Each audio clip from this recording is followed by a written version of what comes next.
Shiva Shambhu, sejamos todos amorosamente acolhidos na luz do Divino Ser e na frequência consciencial dos mestres do amor, sabedoria.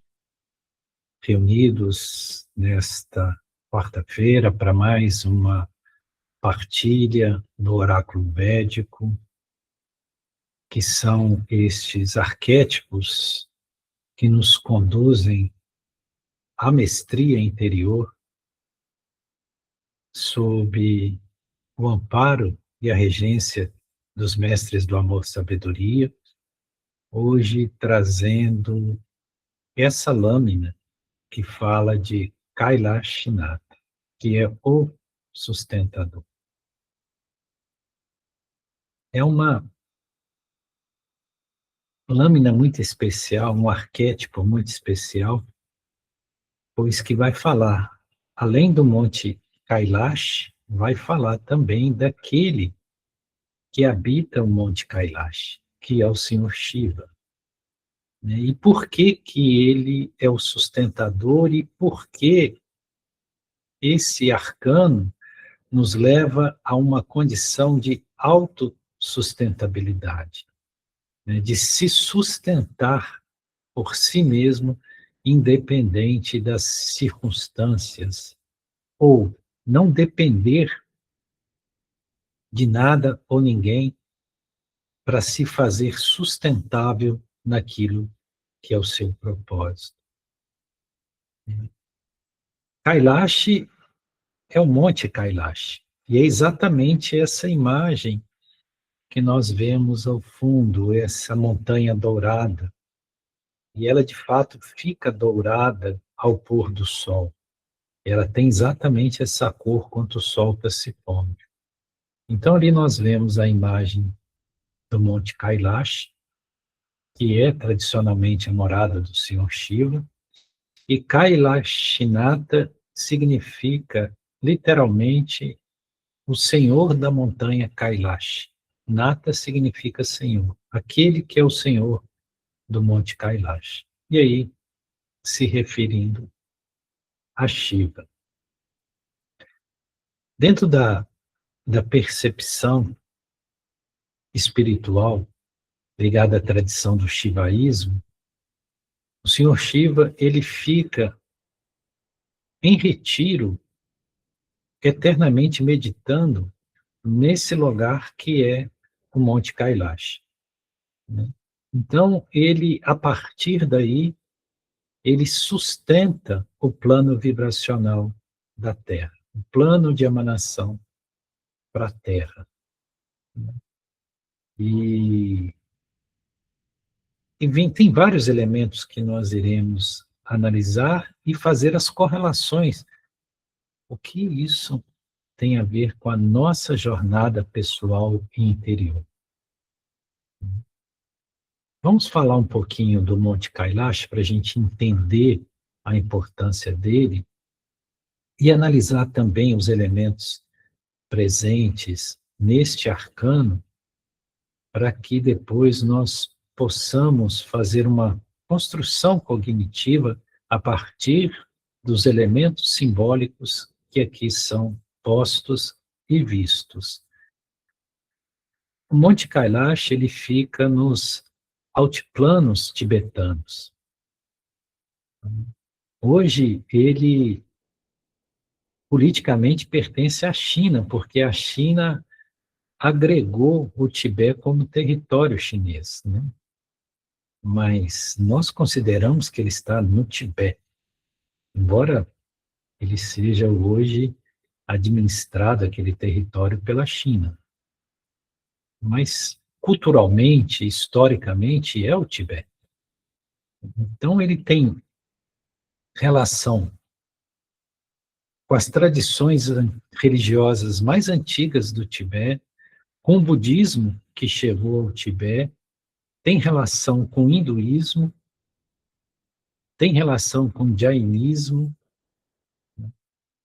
Então, todas as grandes religiões ali do entorno, elas têm ligação com o Monte Kailash, e todas elas trazem o Monte Kailash como um centro sustentador da frequência vibracional para o planeta.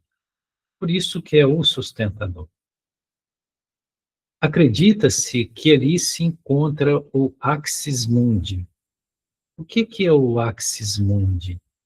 Axis Mundi é o vórtice onde se recebe do cosmos a maior vibração para emanação e sustentação planetária. Isso, na prática, quer representar que o Monte Kailash ele é como uma antena cósmica que está constantemente recebendo certos impulsos vindo das hierarquias mais elevadas, dos planos regenciais referentes a este planeta, que é a Terra, né, e fixando ele dentro desse projeto e propósito chamado Terra. Não sem razão que os grandes centros de consciências e individualidades conscienciais elevadas se manifestaram ao entorno, não só do Monte Kailash, mas também dos Himalaias. Os Himalaias é a grande cordilheira terrestre.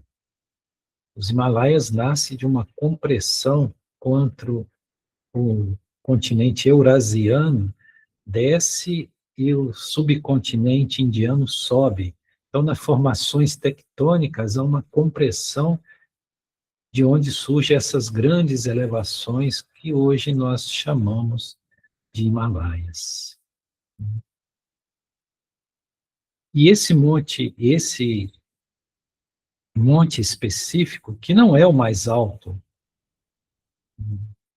dos Himalaias, obviamente, o mais alto é o que nós chamamos de Monte Everest, né? E que é reconhecido como o teto do planeta, né? Como o ponto mais alto do planeta.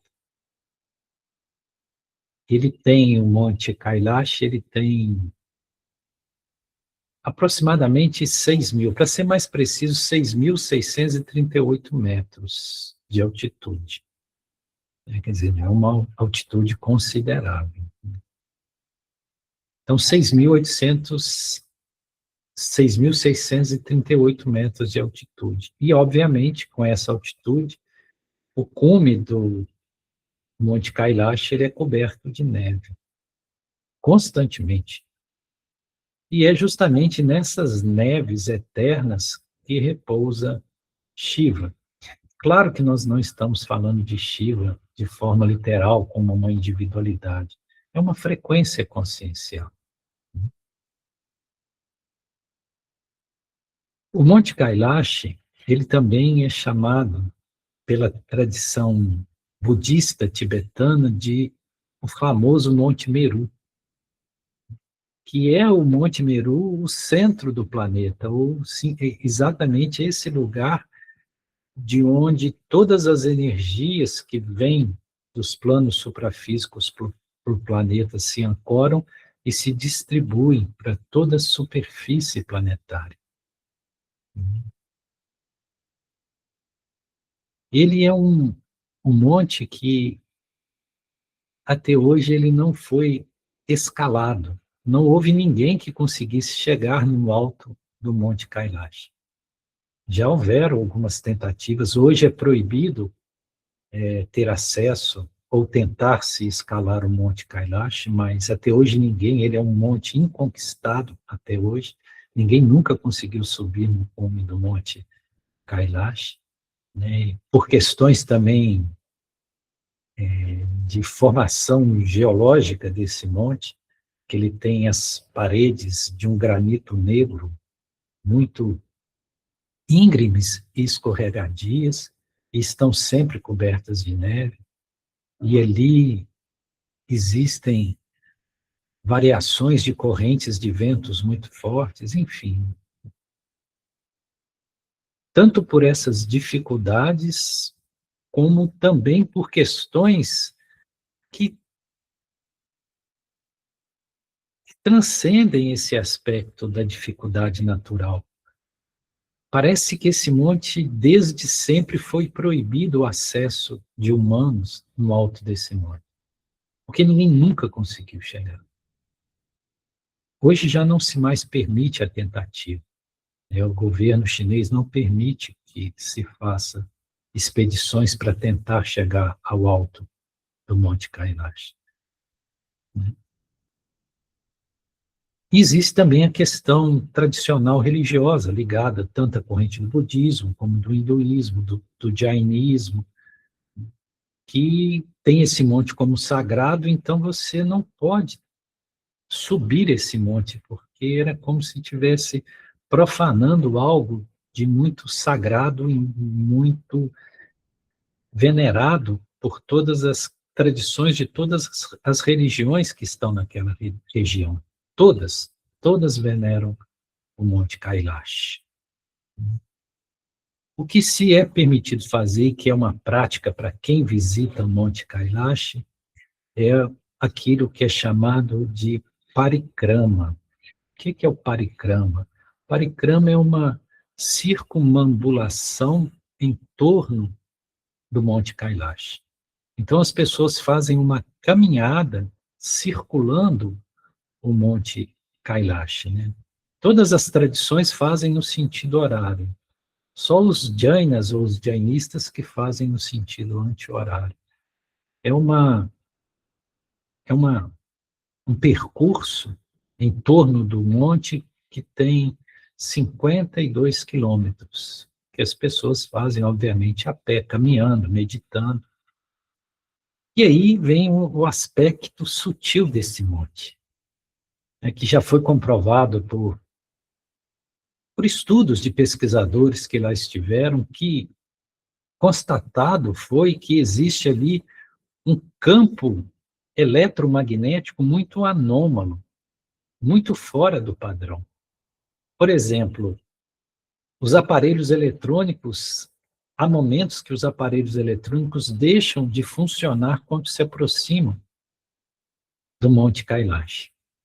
A bússola perde a orientação, ou seja, perde o norte magnético da Terra quando está próximo do Monte Kailash. O que é muito fora do padrão, né? Os pesquisadores acreditam que possa ter alguma rocha magnética na formação que emite esse campo magnético anômalo, mas dentro de uma visão espiritual, o que acontece ali é um padrão vibracional que é muito especial, que é fora mesmo dos padrões conhecidos. As pessoas que acampam e ficam próximo ao Monte Kailash, elas têm testemunhado que ali parece que há uma aceleração do tempo. As pessoas que às vezes ficam uma semana, que fazem esse processo de parikrama, eles têm, os cabelos crescem muito rápido, as unhas crescem muito rápido, né? Como se ali todo o processo metabólico fosse muito acelerado para quem se aproxima do Monte Kailash. E aí fica a pergunta, por que isso se dá? O que acontece naquele monte? Sem contar os muitos avistamentos de luzes que circulam esse monte e que várias testemunhas observam essas luzes. Outra questão que assusta terrivelmente os pesquisadores e para a qual não há resposta é por que ele é um monte diferente dos montes vizinhos a ele? Porque estamos numa cadeia de montanha. E as outras montanhas em volta, elas são feitas de rochas sedimentares, de cor geralmente amarronzada, terrosa. Ele é o único monte diferente, ele é negro, de uma rocha negra, de um granito negro. E ele tem a forma de uma pirâmide, ele é piramidal. Ele parece que foi esculpido propositalmente para estar ali. Então, essa forma do Monte Kailash, de ser piramidal, ele é quase que uma pirâmide perfeita. Isso assusta os geólogos, né? Porque isso não é natural que ele tivesse essa formação. Por que que ele tem essa formação piramidal? Então, são questões, obviamente, que nós não vamos ter resposta pelos caminhos convencionais da ciência, ou mesmo da lógica. Existe algo realmente nesse monte. A tradição dos Vedas apontam esse monte como realmente o lugar de ancoramento da frequência de Shiva. E Shiva é o Adguru, é aquele que trouxe todo esse conhecimento espiritual, disso tudo que nós falamos aqui, foi trazido por Shiva, e o ponto de ancoramento dessa frequência para a expansão para o planeta Terra e, e para a instrução dos homens que aqui vivem, veio do Monte Kailash, partiu-se do Monte Kailash. Então tem algo ali que é muito especial, né? Não muito distante dali, inclusive está no relato do livro de Swami Rama. Swami Rama tem um livro muito interessante, muito instrutivo, que chama Vivendo com os Mestres do Himalaia. Porque o Swami Rama, ele nasceu naquela região dos Himalaias. Então, ele teve toda a sua formação com um guru que é oriundo ali dos Himalaias, né? E ele peregrinou e vivenciou uma vida de muitas visitações a muitos mestres, a muitos gurus, a muitos yogis avançados que vivem nessa região dos Himalaias. Por isso que ele escreveu esse livro, Vivendo com os Mestres do Himalaia. E ele conta uma história muito interessante nesse livro, nós nos recordamos dela, para mostrar como ali acontecem coisas que realmente fogem da explicação. E existe ali, não muito próximo, mas próximo do Monte Kailash, um vale que se chama Vale das Flores. E quase ninguém vai a esse vale. Por quê? A não ser gurus ou yogis muito avançados. Porque ali, nesse vale, existe algumas flores que só existem lá nesse vale, e que essas flores, elas têm um perfume que provoca alteração de consciência. Ou seja, pode-se dizer que são perfumes enteógenos, né? Porque muda realmente o padrão de consciência e abre um canal de percepção totalmente não ordinário, não comum. Swami Rama, ele teve lá com Gudari Baba. Gudari Baba é um yogi muito avançado, então ele tem experiência de ir no Vale das Flores. E ele não é afetado ele consegue manter o padrão de consciência atravessando o Vale das Flores. Mas Swami Rama, ele levou Swami Rama e mais um monge budista japonês.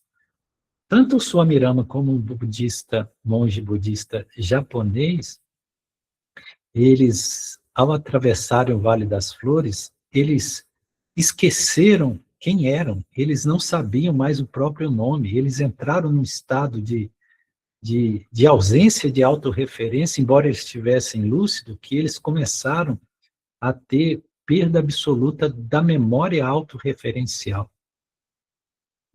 E Swami Rama conta como foi tudo isso, como foi assustador para ele, porque ele sabia que ele era alguém, mas já não sabia quem ele era mais, né?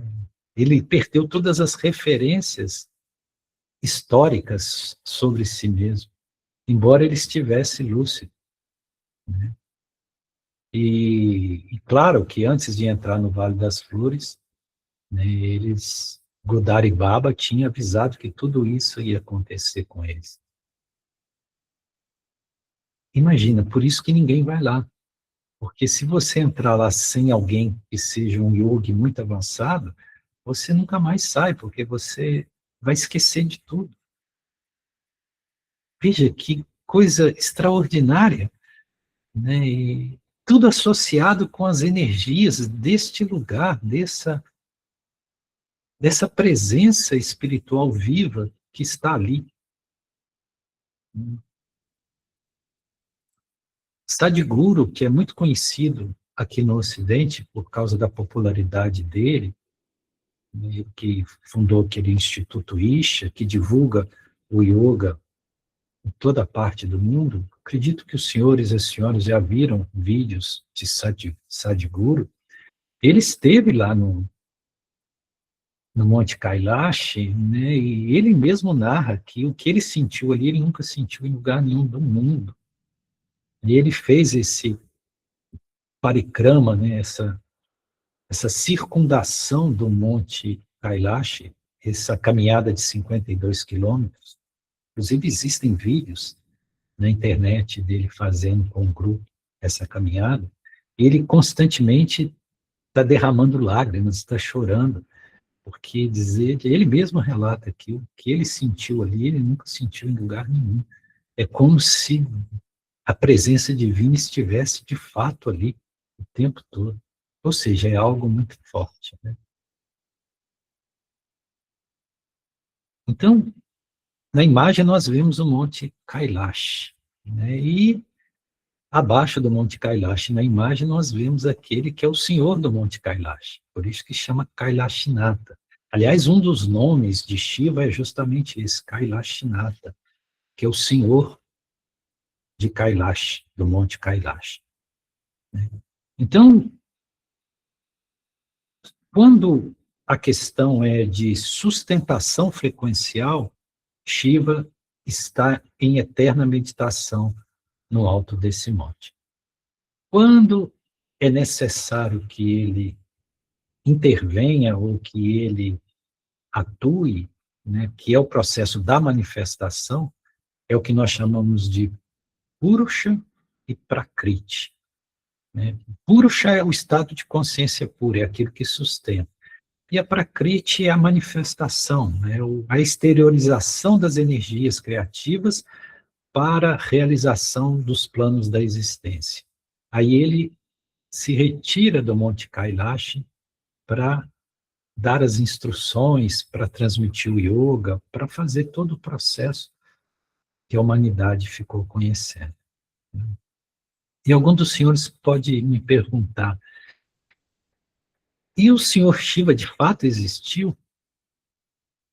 O que os sábios, os grandes swamis dessa tradição mais antiga dizem que sim, mas que ele não era um humano como nós, nascido na Terra, ele simplesmente esteve, se manifestou na Terra, né? Mas que sim, ele esteve também na forma, na presença de Shiva aqui no planeta.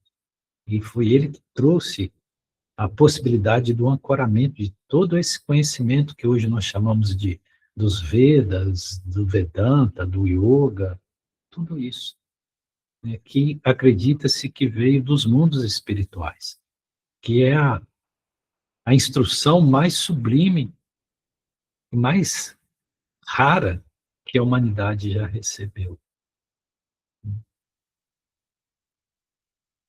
Então, ali nós vemos o Senhor Shiva, né, que, enquanto está no Monte Kailash, ele está em processo de suspensão. Para quê? Para sustentar a vibração espiritual do planeta.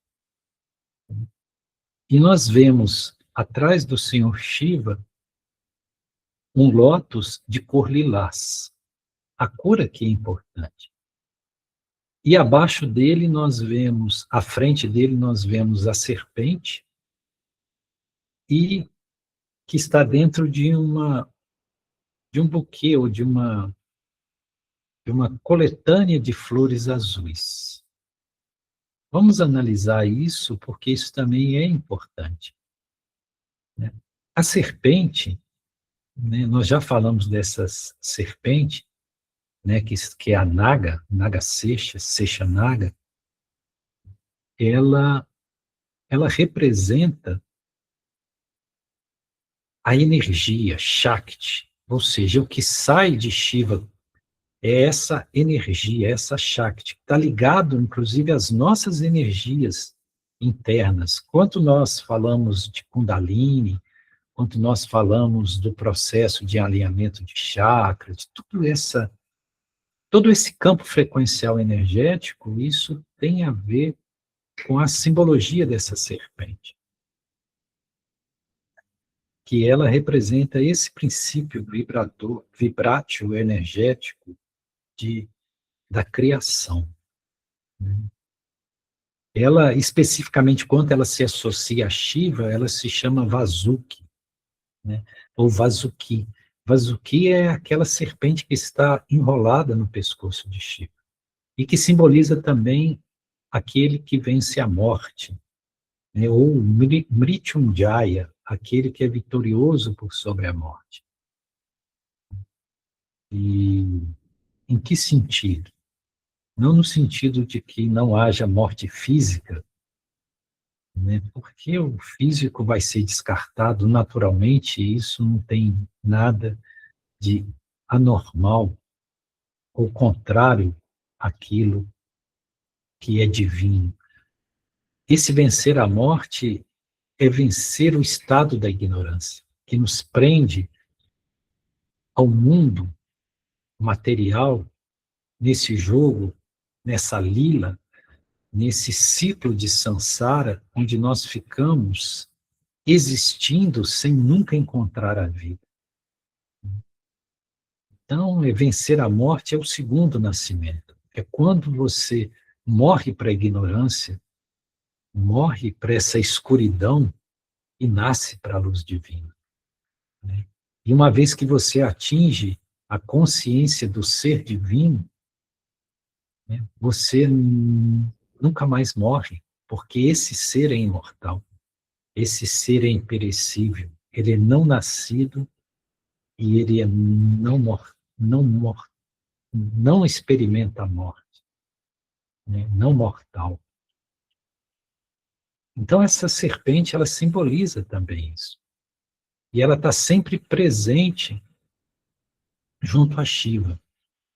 E é justamente essa energia, essa frequência, essa Shakti divina, que é o princípio feminino, tanto que a consorte de Shiva, ela é representada, ela representa a própria Shakti. Parvati é a Shakti divina, a energia de Shiva que se expande, né? Ela sustenta todo o plano de criação. Inclusive, o próprio prana que mantém o nosso estado consciencial, né? Porque o que nos mantém não é a energia física, é a energia espiritual, é o prana. O prana é uma frequência, é uma energia vindo dessa prakriti. Então, tudo se mantém a partir dessa energia, né? Por isso que Shiva sempre está associado a Vasuki, que é essa serpente sagrada. Embora para nós a serpente tenha uma conotação assustadora, né? Mas tenho certeza, a única coisa que essa serpente pica e mata é o ego. É tudo aquilo que nós que de fato precisa morrer. E ela está ali em frente às flores azuis. Essas flores azuis, elas representam o princípio da vontade e poder, que é a frequência azul, a frequência do primeiro raio. E a vontade e poder, ela é fundamental nesse aspecto de sustentação planetária. Por quê? Porque existe um propósito, porque existe uma vontade, né? Isso que nós chamamos de manifestação, isso é intencional, isso não é casual. O universo não é fruto do acaso, nem mesmo isso que nós chamamos de planeta Terra e toda a exuberância da vida que nele se apresenta e se manifesta, não é fruto do acaso, não é uma obra do aleatório. Existe um propósito, existe uma intenção. Então, o primeiro raio, a chama azul, é essa chama da intenção, é aquilo que manipula o verbo para que o verbo se torne carne, ou seja, manipula a energia, a frequência, para que ela crie o processo da existência, o processo da manifestação, né? E é justamente essa vontade é que sustenta o plano da criação, né? O dia que se retirar essa vontade, tudo se dissolve. Por isso que se diz que Shiva está sempre em meditação ali, para sustentar todo esse plano de manifestação. Claro que aqui nós já estamos falando de fatores alegóricos, nós não estamos falando de uma literalidade. Inclusive, Shiva é chamado de Triambaka, né, que é aquele que tem um terceiro olho, ou Triambakaya. E esse terceiro olho é justamente o olho da sustentação, né? Dizem que Shiva ele está o tempo todo com o olho fechado, que é para manter essa frequência de sustentação. O dia que ele abrir o terceiro olho, a matéria desintegra, né? Quando é o final de um ciclo, de um Mahavantara, né? De uma grande kalpa, de uma grande era. Enfim, nós estamos entrando muito em fatores da própria mitologia, mas tudo tem a ver com a nossa condição existencial aqui nesse planeta, né? E atrás dele, a flor lilás, né? Que é o lótus lilás. E nós sabemos que essa frequência do lótus lilás é a frequência da purificação, é a frequência da alquimia interna, é a chama violeta, né? Que é a chama evidencial para essa era que nós estamos vivendo,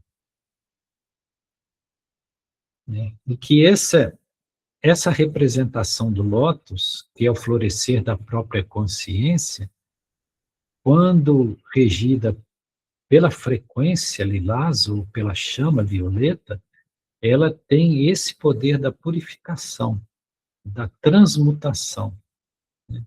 Então, tudo isso dentro de um alinhamento perfeito, tendo o Monte Kailash ao alto, o lótus lilás, o próprio Senhor Shiva, Vasuki e a frequência azul, né? A radiação da vontade e poder, né? Isso tudo no alinhamento perfeito.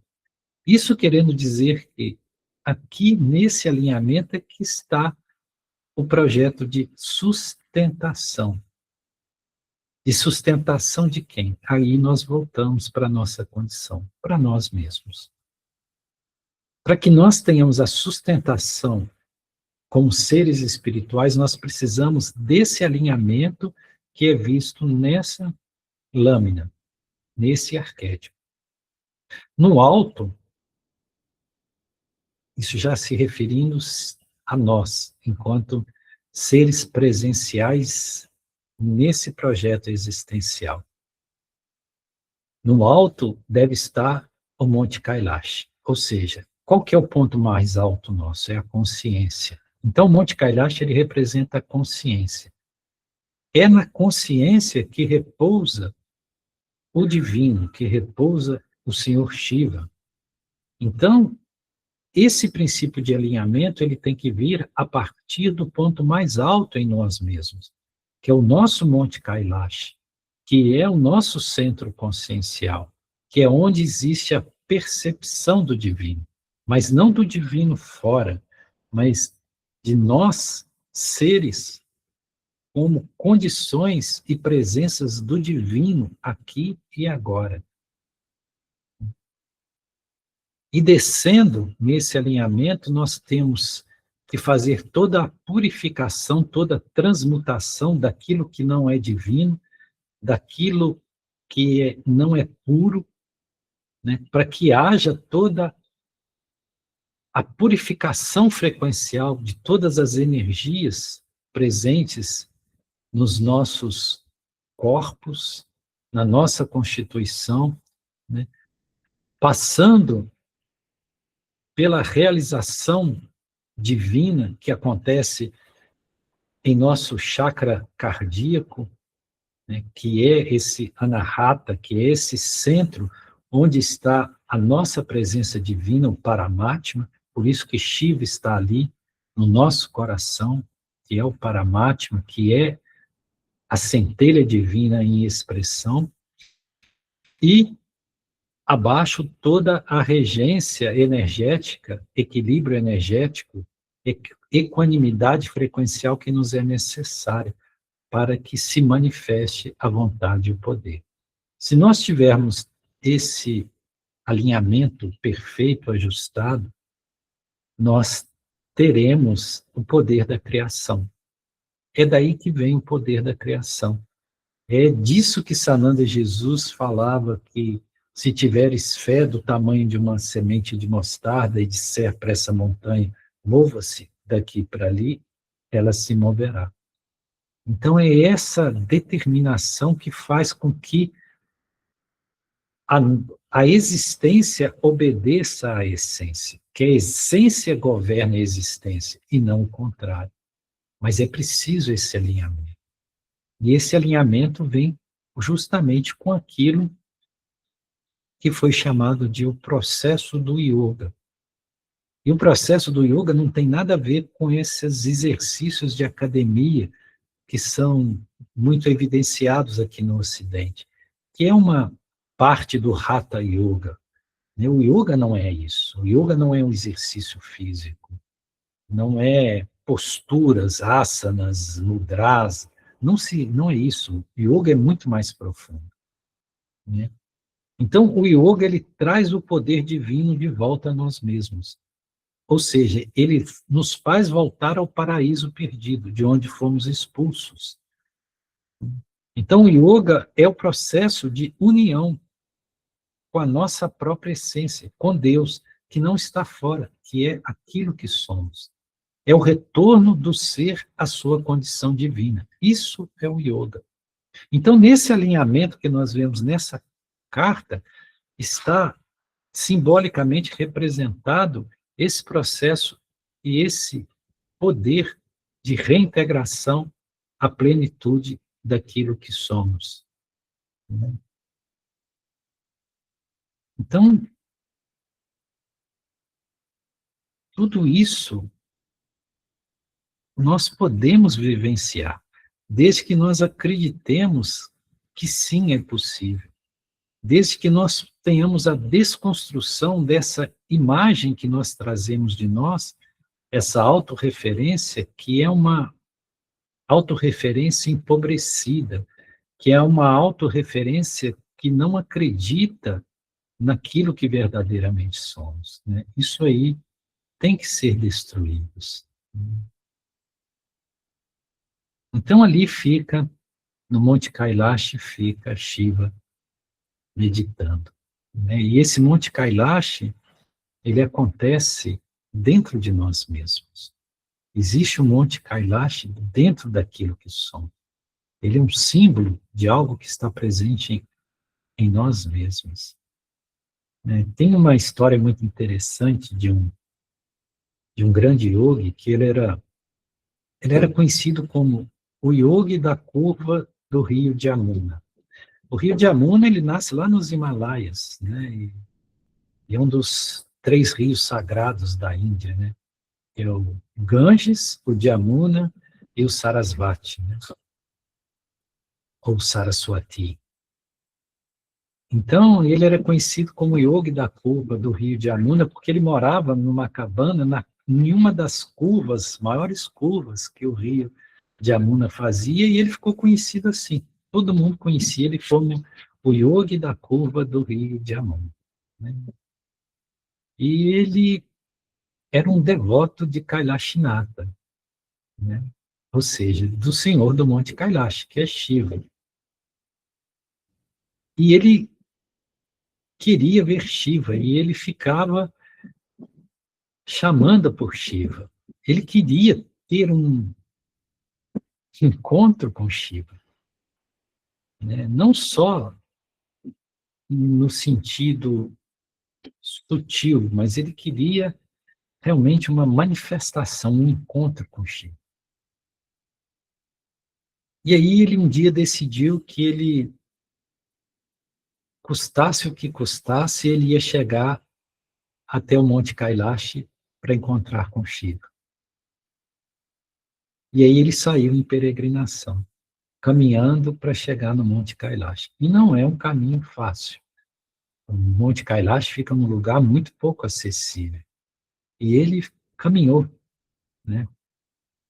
Caminhou, caminhou com muita dificuldade até chegar no Monte Kailash. Quando ele chegou próximo ao Monte Kailash, ele sentou em estado de meditação e chamando por Shiva, né? Kailashnata, Kijay, Kijay, Kijay, Kailashnata, Kijay, Kijay, Kijay. Aí um velhinho apareceu, né? Sentou do lado dele e perguntou ele, você está procurando o Senhor Shiva?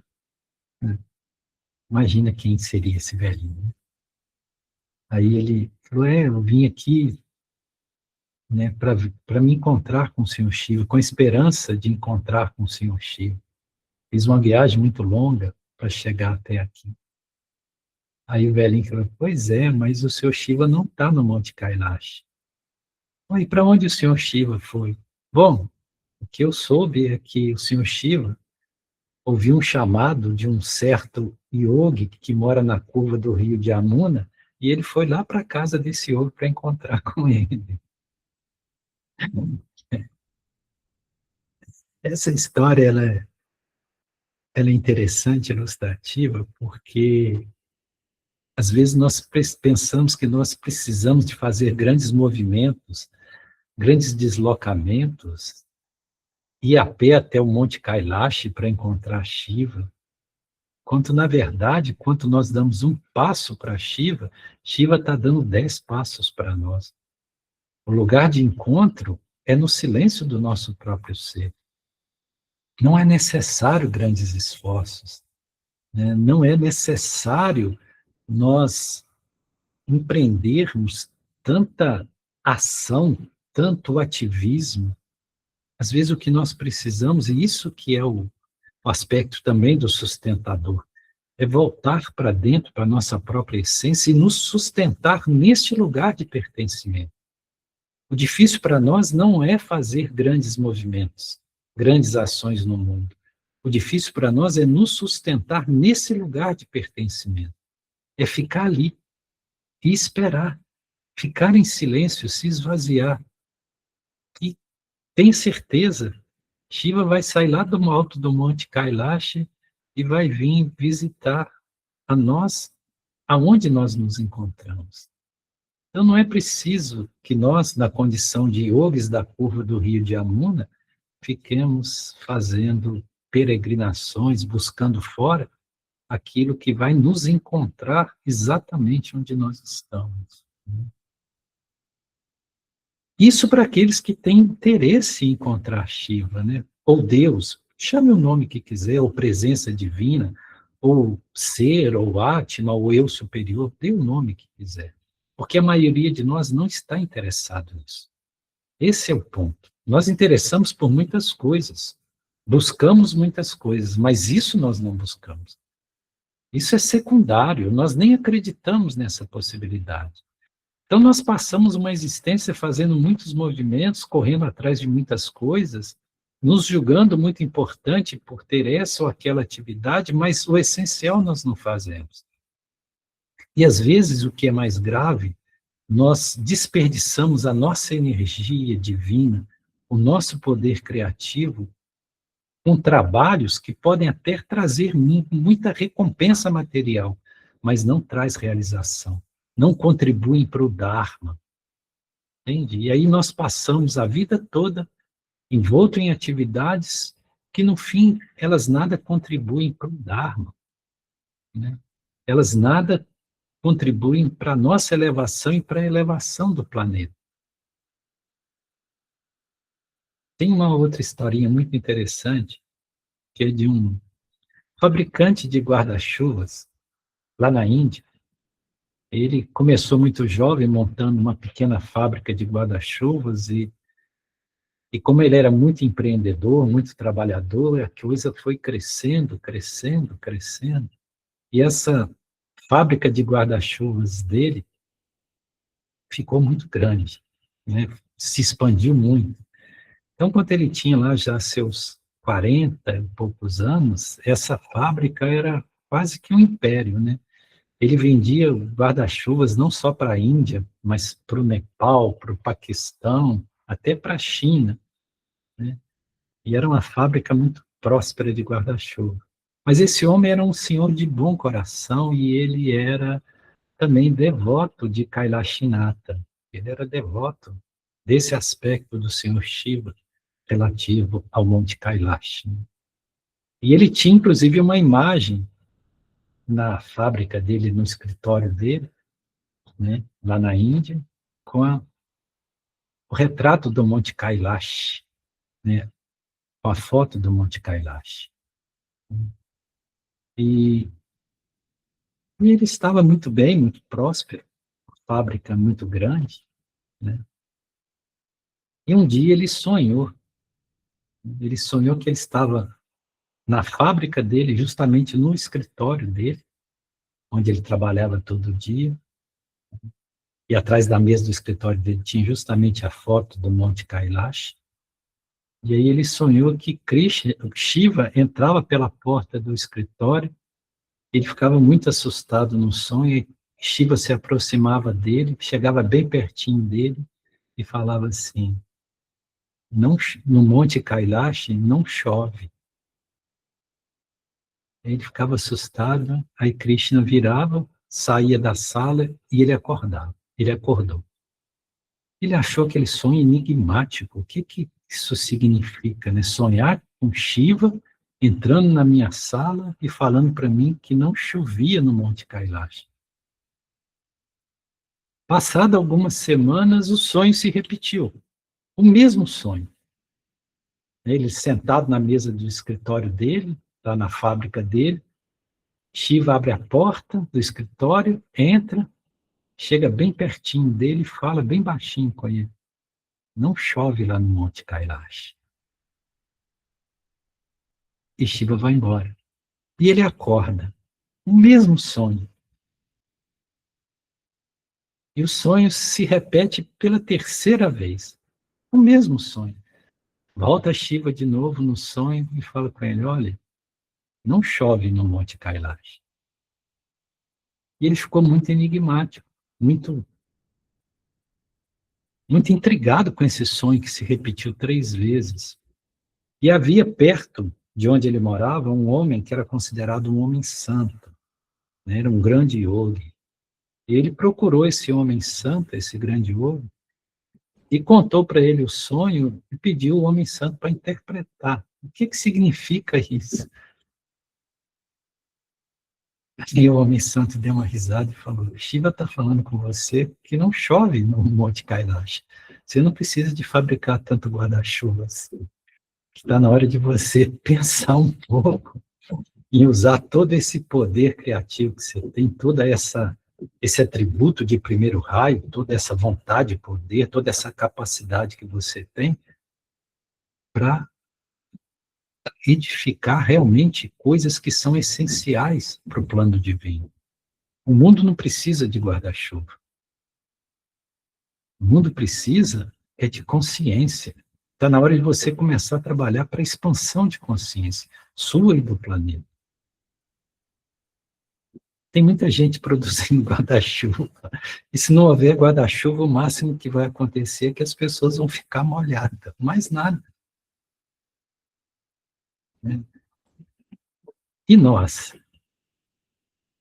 Será que nós não estamos preocupados em fabricar muitos guarda-chuvas?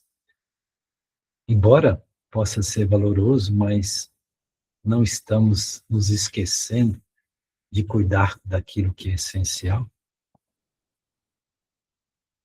daquilo que é indispensável, daquilo que promove a nossa realização e o despertar da consciência nesse mundo? com que nós temos gasto as nossas energias e os nossos poderes divinos nessa existência. Temos que refletir sobre isso. Gratidão, Shiva Shambho.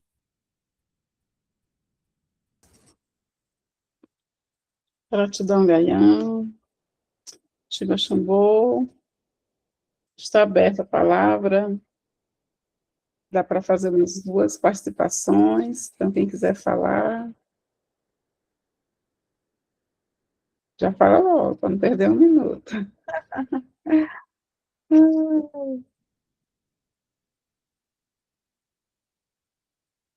Vamos lá? Quem começa? Quem está fabricando o guarda-chuva?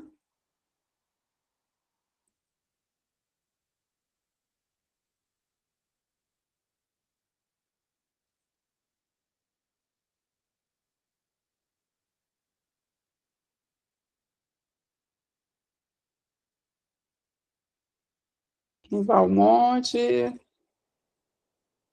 Ou quem está esperando o monte vir até você?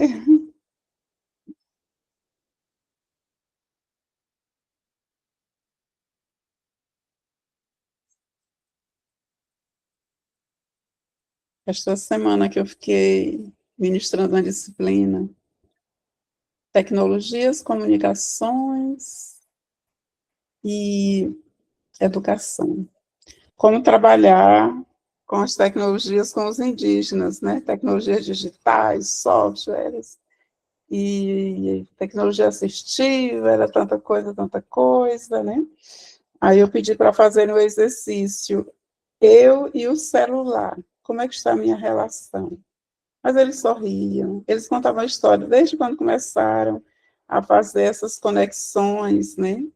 E depois eu pedi que visse quais as tecnologias ancestrais, as tecnologias tradicionais, as de informação, comunicação, que vivenciam nas aldeias, nos povoados.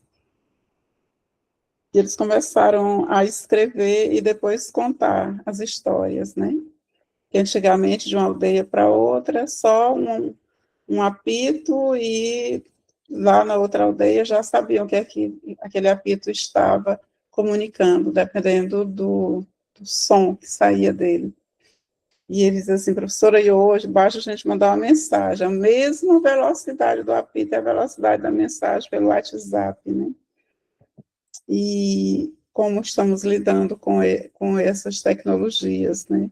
Esse reconhecimento das tecnologias ancestrais, tradicionais, para poder entender as digitais, como é que elas chegam, qual é o lugar delas, né? Então, antigamente, íamos, né, até os espaços em busca dessas tecnologias, terem acesso a elas. E hoje, quem sustenta tudo isso, né? Como é que nós estamos nos colocando desse lugar de pessoas que são educadoras, né? Todas nós aqui na sala somos educadoras, a Cida com 7 netos, né? E cada uma de nós com os netos ou não, filhos, sobrinhos, desse lugar. Então, e assim, eu penso que o que muito me sustenta nesse meu trabalho é a possibilidade de poder estar trazendo esses elementos espirituais. As alunas e os alunos falam assim, meu Deus, eu penso que nem cabia o que a professora está dizendo, e cabe tudo direitinho. Então, estou reproduzindo aqui, Gaião, o que tu fala, com muita força, assim, eu vou lá e digo tudo com autoridade, que eu não sei de onde vem, mas está vindo e eu estou aproveitando, né? Esse devaneio aqui. Cida, você. Não, eu só quero boa noite a todos, só para dizer que eu não tenho 7 netos, não, Erli, são 6. Ah, então Eu já fiquei assustada com você já falando aí, será que vem mais um? São 6. São 6. Coisa boa. Cida, você entendeu, Está se colocando como a sua 7ª neta, e você não... Pronto, com todo prazer. Agradeço, Gratidão, agradeço Cida, muito pela essa neta que eu estou correção. ganhando agora. Ai, Pronto, gratidão, viu? Tá, um cheiro. querida, gratidão. Thaís. Olha, eu quero falar. Thaís, a Raimunda tem mais idade. Fala, Raimunda. Assim, eu não quero falar sobre os guarda-chuva que as pessoas estão construindo, né? Esse final de ano eu viajei, né? Fui visitar os parentes e vi, assim, uma certa, como se diz, uma certa falta de amor, né? Assim como a gente sempre está falando de amar, eu acho que eu fiquei na expectativa, né? Quando eu fui lá na casa da minha madrinha, que aí quando eu cheguei lá, que ela estava feliz que nós tínhamos chegado, mas ao mesmo tempo ela ficou triste porque o filho dela estava preso, negócio de violência contra a mulher, né? Ele tinha batido na mulher e foi preso, né? Então, assim, aquele clima um pouco desagradável. Aí depois a gente foi. Não, teve muita coisa boa, mas estou relatando aqui só o que eu vi, assim como falta de amor. Aí eu fui para casa da outra tia. Aí quando nós chegamos lá, era eu, pai e minha irmã, né? Aí quando nós chegamos lá, aí eu presenciei outra cena, assim, que eu senti, assim, a falta de amor, porque o filho da minha tia tinha casado já há muito tempo, né? Uns 10 anos, e tinha um filho especial, tem. Aí ele separou da mulher, a mulher ficou com a criança, né?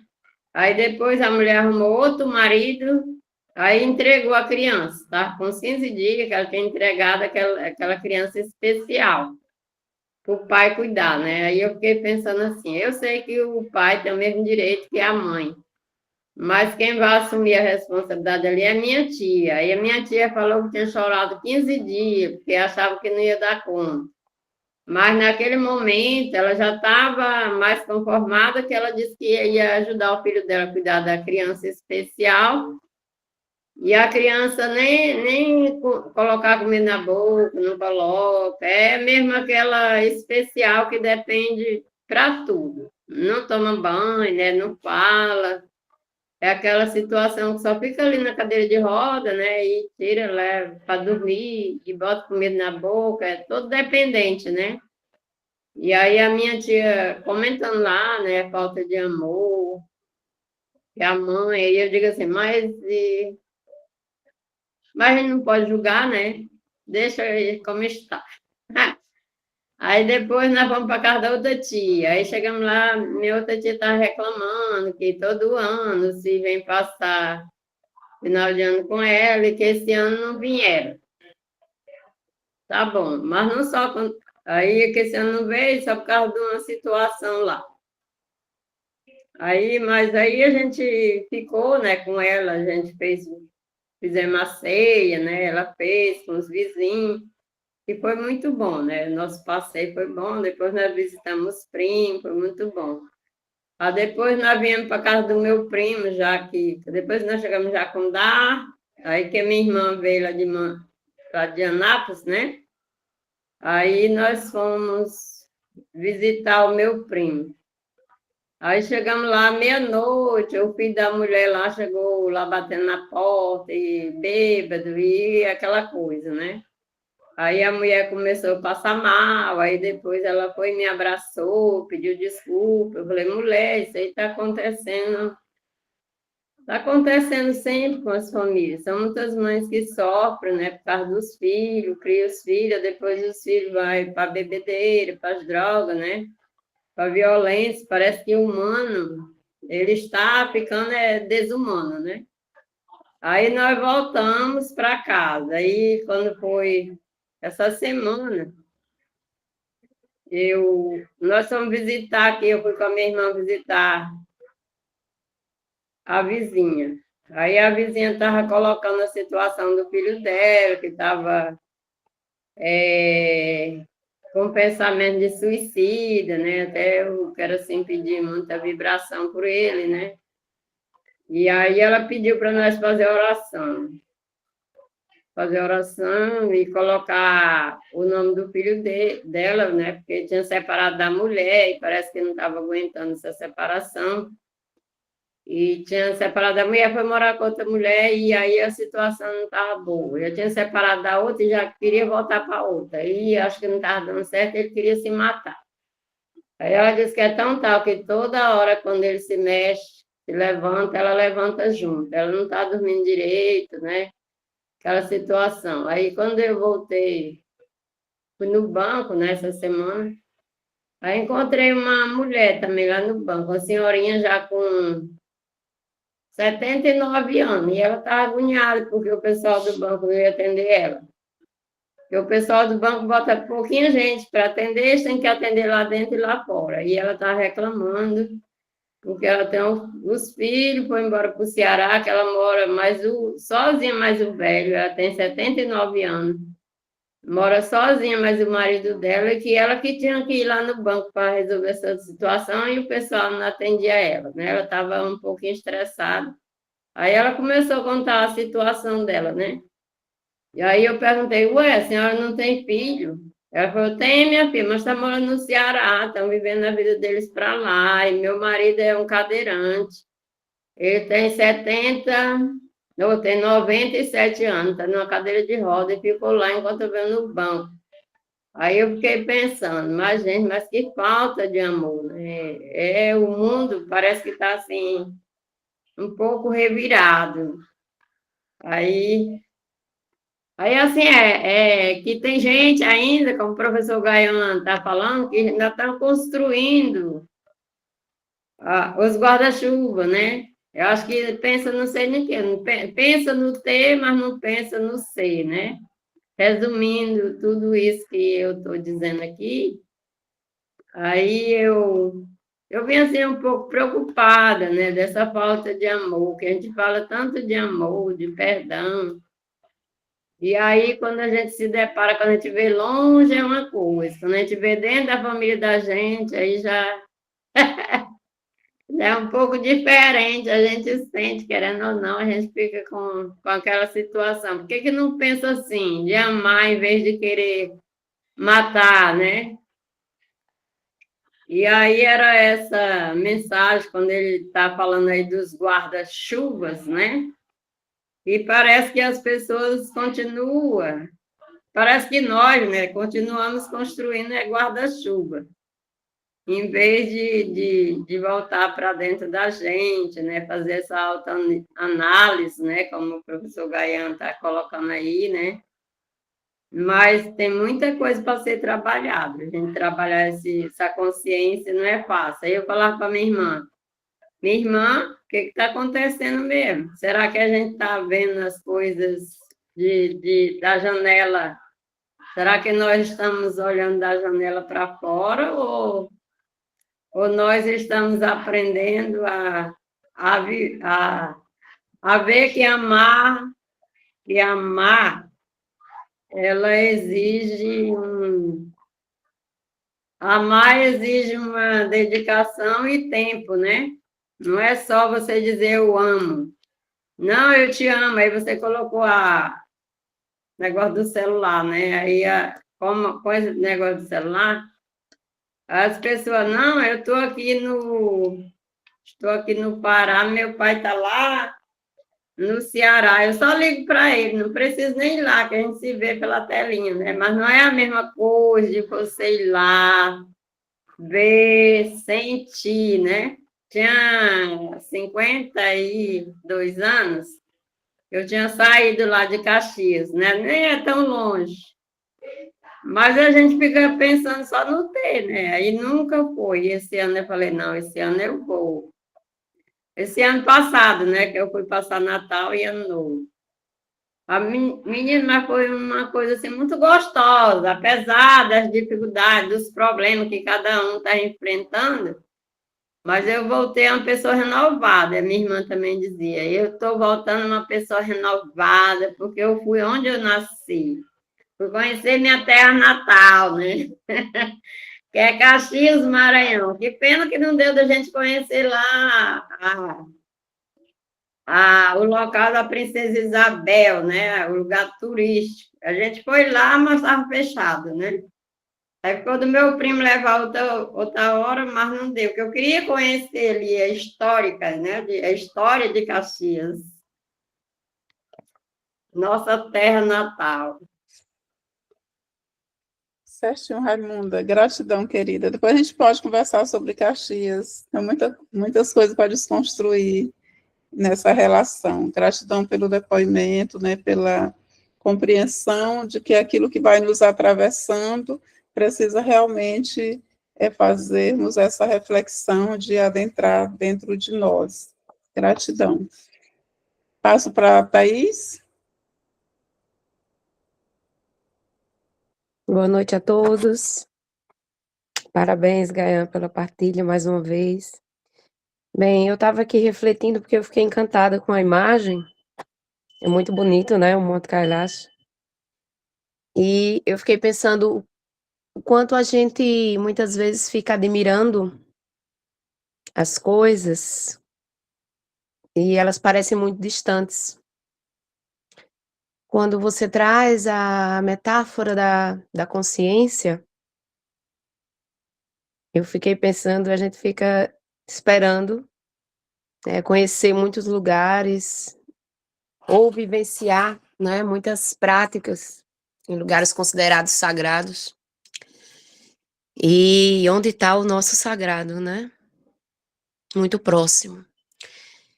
E aí, cada partilha, eu fico lembrando do percurso, né? Não estou muito tempo com vocês, mas parece que já faz um tempão, assim, que eu olho para trás e penso o quanto essa jornada tem me salvado. E aí eu estava lembrando da partilha sobre Antes do Amanhecer também, que eu achei muito significativa com o momento, né, que eu estava vivenciando. Estou falando já no passado, graças a Deus. Uma boa parte já está se resolvendo. E aí eu pensei, todo aquele tempo antes do amanhecer, todo o tempo no deserto, né? Tudo aquilo que eu achei que me foi tirado, hoje eu vejo que na verdade não me servia, né?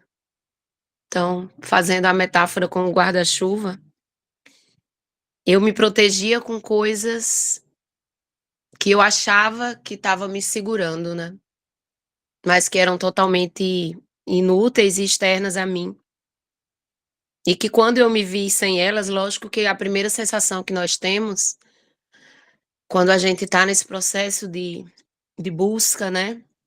De desidentificação com o ego, então a primeira sensação que nós temos é de perda mesmo. E a sensação de estar desnudo é muito ruim.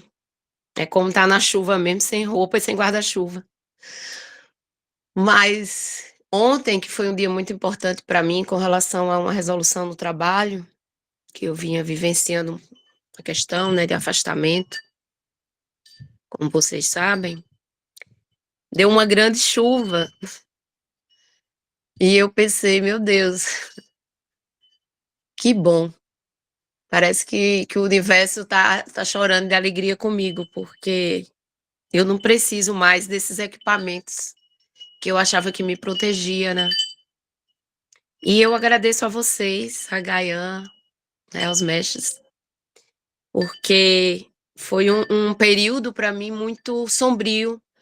E agora que eu consigo ver, né, as coisas estão se clareando, eu penso que esse monte nunca esteve distante. Eu achava que estava muito longe, eu ficava admirando a evolução das pessoas, admirando o crescimento, né, as metas, né, tudo isso, a performance que a gente vai achando que é a nossa identidade, né?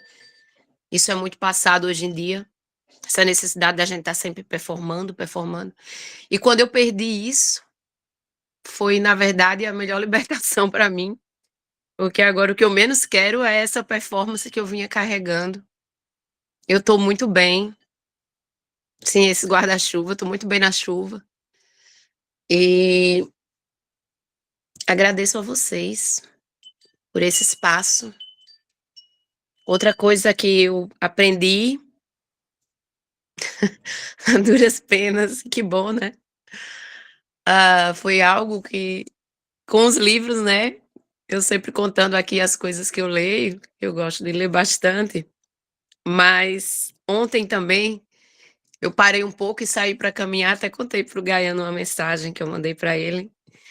Eu saí para caminhar num lugar que eu sempre caminho, mas por não estar presente, né, espiritualmente falando, eu senti o perfume das flores, que eu nunca senti. Eu encontrei uma pessoa do nada que me deu uma mensagem linda, escrita à mão, né, sobre um trechozinho assim: "O nome de Deus, 365 estrelas sobre o teu nome". E eu parei assim, nossa. Então, assim, foi um percurso curto, mas que eu me surpreendi, né. Então, talvez a gente não precise mesmo ir no Monte Kailash, a gente precisa apenas passar pelos lugares que a gente passa do cotidiano e ver, né, com os olhos da alma mesmo, sentir. E é isso. Eu agradeço a vocês por tudo. Nós agradecemos a você. Gaian, quer falar alguma coisa para a Raimunda e para a Thaís? Aí depois passaremos para a Claudinha fazer o fechamento. Não, já estouramos bastante o horário. Vamos passar para a Claudinha, né? Gratidão a Maria Raimunda, né? A Thaís, dizer a Thaís que fico muito feliz de vê-la assim, né? Nesse estado de alegria, de satisfação, né?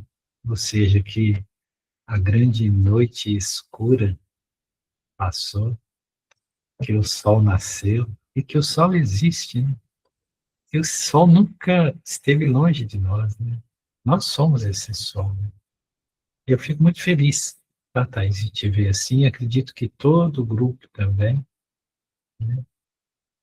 Que nós formamos uma egrégora, né? Nós somos consciências em serviço. Todo mundo aqui está em serviço, todos, né? Não tem ninguém aqui que não esteja em serviço. Isso é que é importante.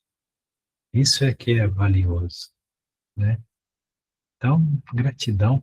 Não vou me delongar por causa do horário, passando para a nossa querida Claudinha, lá de regeneração, a mulher das regenerações.